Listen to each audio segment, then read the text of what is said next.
Russia-linked midnight blizzard group hijacks hotel Wi-Fi with CaptiveCrunch. By Juha Saarinen. Hacked hotel wireless harvests credentials and delivers malware.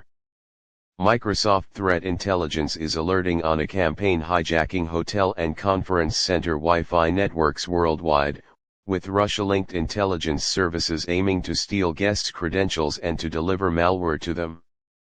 Russia-linked midnight blizzard group hijacks hotel Wi-Fi with CaptiveCrunch. CaptiveCrunch attack flow.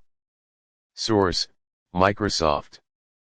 The campaign is named CaptiveCrunch by Microsoft and has compromised Captive portal equipment used for sign-in and network access at hotels and other venues offering guest Wi-Fi since early May 2026. CaptiveCrunch is attributed by Microsoft to Storm 2945, a subcluster of the Russian state-sponsored threat actor Midnight Blizzard. That same subcluster has run artificial intelligence augmented device code and OAuth phishing campaigns against Microsoft 365 users since February 2026, before escalating in May to compromising the network equipment itself. From that position, the attackers have redirected travelers to phishing infrastructure and delivered malware disguised as browser or operating system updates, triggered by the automated connectivity checks a phone or laptop runs when it joins a new network. Midnight Blizzard, tracked internally by Microsoft under its earlier codename Nobelium, is attributed by the US and UK governments to Russia's SVR Sluzba Vneshny Razvedki Foreign Intelligence Service.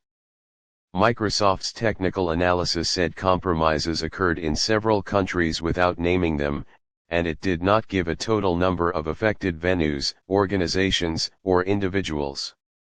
A related investigation published earlier in July by security firm ReliaQuest, and which Microsoft cited in its report, found compromised Captive portal gateways across multiple United States cities as well as in India and Saudi Arabia, mostly at hotels.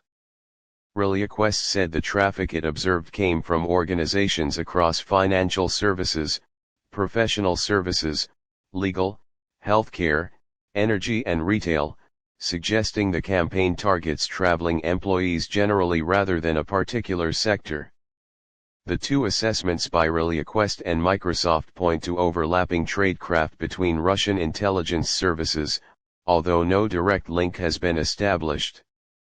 ReliaQuest linked its findings to tradecraft resembling threat actor App28, which is also tracked as Forest Blizzard.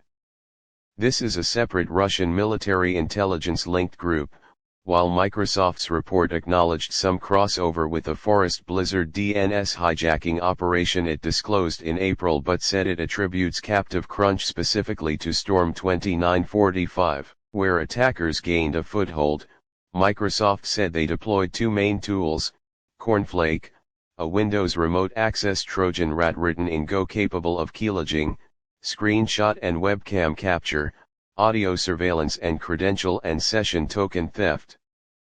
They would also drop Choco Shell, an in-memory PowerShell info stealer targeting browser cookies, saved passwords, Microsoft 365 single sign-on SSO tokens and Wi-Fi credentials. Microsoft also said it has seen indications the attackers might be targeting Android devices with similar prompts urging victims to download and install an APK file. Some of the phishing infrastructure redirects users toward Microsoft's device code authentication flow.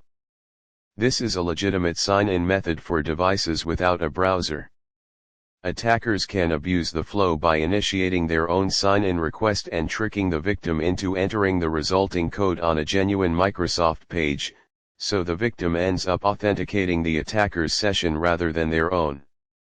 ReliaQuest said it found this device code abuse in a limited number of cases and added that roughly one-third of the incidents it examined also involved attempts to abuse Windows Automatic Proxy Discovery WPAD feature to widen the redirection beyond authentication traffic.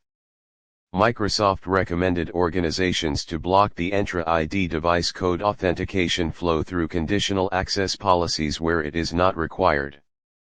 Enforcing multi-factor authentication or passkeys is another recommendation, along with treating hotel, conference, and other guest Wi-Fi networks as untrustworthy. Instead of untrusted Wi-Fi, using enterprise-managed travel routers or hotspot devices that tunnel back to trusted corporate infrastructure is recommended. ReliaQuest separately recommends using an always-on, full-tunnel virtual private network with no split tunneling exceptions to close the DNS poisoning path specifically.